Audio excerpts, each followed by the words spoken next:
حضرت حسن بصری کے پاس ایک نوجوان آیا تو کہنے لگا بابا جی میں نے اب کوئی کاروبار نہیں کرنا، مجھے مسئلے کی سمجھ آ گئی ہے۔ فرمایا کیا ہوا؟ کہنے لگا میں نے آج عجیب واقعہ دیکھا ہے۔ فرمایا کس طرح؟ کہنے لگا میں جنگل میں گیا ہوں تو میں نے ایک شیر کو دیکھا ہے، شیر نے شکار کیا ہے، ایک بکری اس نے گرائی ہے، اس کو آدھا کھایا ہے اور باقی تھوڑا سا گوشت بچا کے تو شیر چڑھنے لگ گیا پہاڑ پہ۔ پہاڑ کے اوپر اس نے ایک نابینا اور پاؤں سے معذور لومڑی بیٹھی تھی تو شیر نے باقی جا کے شکار اس کو کھلایا ہے۔ تو حضرت صاحب جو رب لنگڑی اور نابینا لومڑی کو روٹی دیتا ہے مجھے بھی دے گا، اب میں نے کوئی کام نہیں کرنا۔ حضرت صاحب مسکرا پڑے، فرمانے لگے بھی تیرے اخذ کرنے پہ بھی قربان کروں، تیرے استدلال پہ بھی قربان جاؤں، کیا تو نے شاندار استدلال کیا ہے۔ فرمانے لگے کہانی میں کریکٹر تم نے دو دیکھے، ایک شیر دیکھا ایک لومڑی دیکھی، تم نے لومڑی بننے کا پروگرام بنایا، شیر بننے کا کیوں نہیں بنایا؟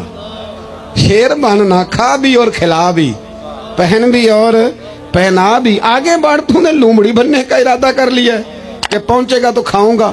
شیر بنے، شیر اللہ کی ذات پر بھروسہ کرے، آپ کا توکل جب مضبوط ہوگا نا تو آپ دنیا کے سب سے دلیر آدمی ہو۔ حالات آتے جاتے رہیں گے، یہ یاد رکھیں، کبھی حضرت یوسف کنویں میں ملیں گے، کبھی حضرت یوسف کا ریٹ لگے گا، ایک کٹی بھی ریٹ لگے گا، لیکن وہی جناب یوسف پھر آپ کو تخت مصر کے تخت پر بیٹھے بھی نظر آئیں گے۔ حالات بدلیں گے، حالات سے سہمے ہوئے لوگوں کو بتا دو حالات بدل جاتے ہیں، ایک جیسے نہیں رہتے۔ تو میرے بھائی پہلی میرے محبوب کی تعلیم ہے توکل، اللہ کی ذات پہ بولیے۔ اور دوسرا نبی پاک نے ہماری توجہ دلائی ہے کہ دنیا عارضی ہے، آخرت دائمی ہے۔ دنیا عارضی اور آخرت، آپ یقین کریں سارا دن ہم اپنے آپ کو سنوارنے پہ لگا دیتے ہیں، سارا دن۔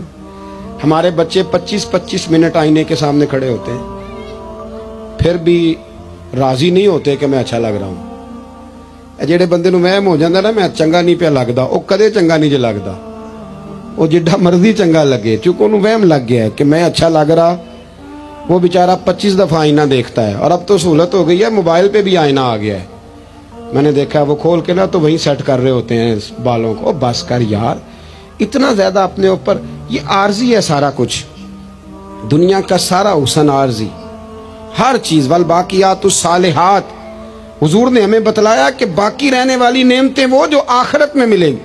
ہم یہاں موج کرنا چاہتے ہیں، کمرے میں اے سی ہو، قالین ہو، ٹائلیں ہو، اور اس کا بھی ریموٹ کنٹرول ہو، اٹھ کے جانا نہ پڑے، باتھ روم اندر ہو، ہر چیز جو ہے وہ موجود ہو۔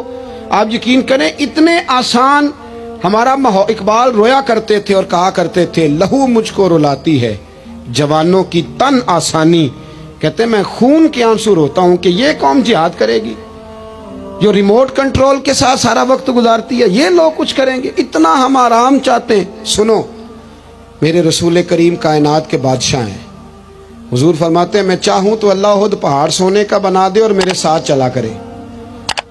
رب کریم جیسا میں چاہوں ویسا اللہ میرے لیے آسانی فرمائے، اتنا اللہ محبوب رکھتا ہے۔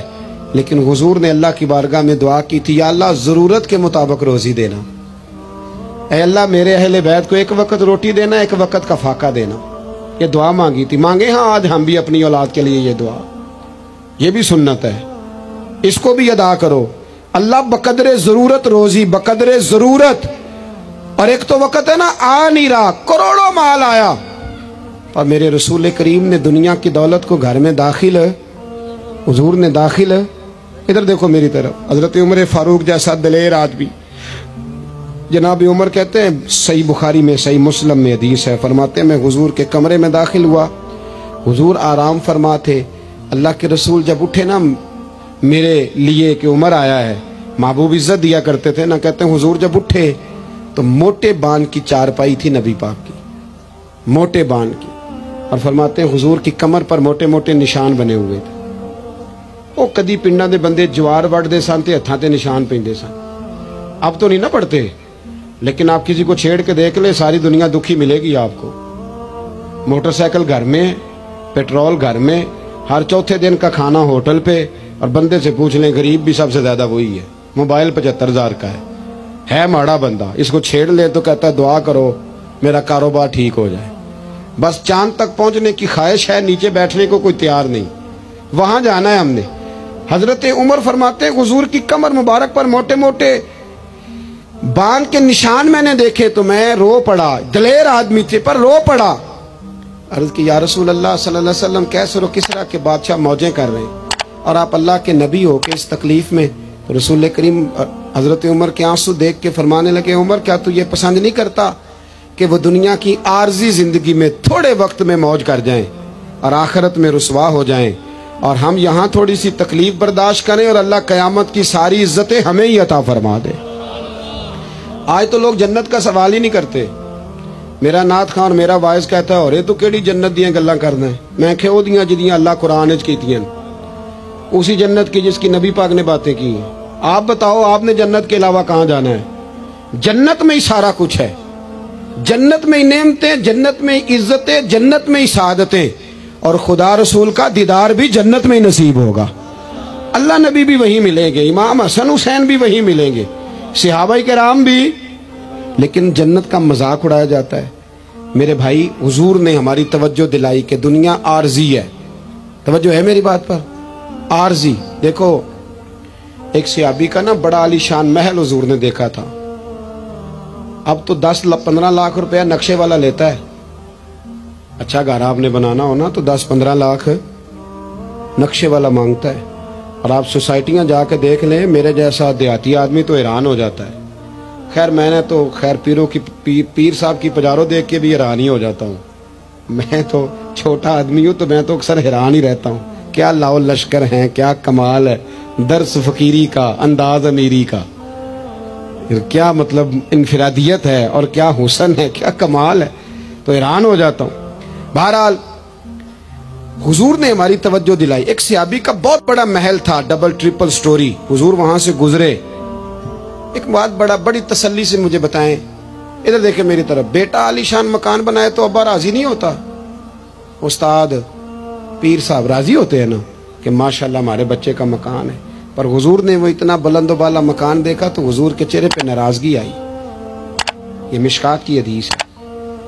جب وہ صحابی گھر آئے تو لوگوں نے بتلایا حضور آئے تھے پر تیرا مکان پسند نہیں آیا. رنگے چمن پسند نہ پھولوں کی بو پسند, ہم کو ہے وہ پسند جسے آئے تو پسند. انہوں نے پوچھا بھی نہیں جا کے کہ حضور اس کا کیا کروں. چھت پہ چڑھے اور اوپر والی منزل گرا دی. پھر نبی کریم کی بارگاہ میں آئے, عرض کی حضور جو آپ کو پسند نہیں تھا میں نے گرا دیا ہے. حضور فرمانے لگے اتنی عمارتیں نہ بناؤ جو تمہارے لیے قیامت میں وبال بن جائیں. حضرت عبد الرحمن ابن عوف اتنا شاندار آدمی ہے کہ ان کے پیچھے میرے نبی پاک نے نماز ادا کی ہے. اور صحابہ کرام میں سب سے امیر بندہ اور دیانتداری اتنی کہ حضور نے جنت کی بشارت دی, عشرہ مبشرہ میں شامل ہے, اور مالدار تھے. حضور کے وصال ظاہری کے بعد نا حضرت عائشہ صدیقہ کے دروازے پہ بیٹھ کے رویا کرتے تھے. تو اماں جی کہتی عبد الرحمن کیوں روتے ہو؟ تو عرض کرتے اپنی بولی میں, کہتے اماں جی امیر حمزہ مجھ سے افضل تھے اور جب دنیا سے گئے تھے تو کفن کا کپڑا بھی کوئی نہیں تھا. مصعب ابن عمیر مجھ سے افضل تھے, جب دنیا سے گئے تھے تو ان کے وجود پر کفن بھی پورا نہیں تھا. میں ان سب سے چھوٹا ہوں پر اتنا مال ہے, سوچتا ہوں حساب کیسے دوں گا. اماں جی میرے لیے دعا کر دو, میں کہیں قیامت میں الجھ نہ جاؤں. وہ سمجھ گئے تھے کہ دنیا عارضی ہے. آپ یقین کریں فکر ہی ختم ہو گئی ہے لوگوں کی. فکر ہی, اگر کوئی بات کرتا ہے بندہ تو وہ صرف اتنی کرتا ہے کہ میرے بچوں کی دنیا اچھی ہو جائے. خدا را میرے رسول پاک نے جو ہمیں پاک فرمایا تو بہت بڑا سبق یہ دیا کہ دنیا عارضی ہے.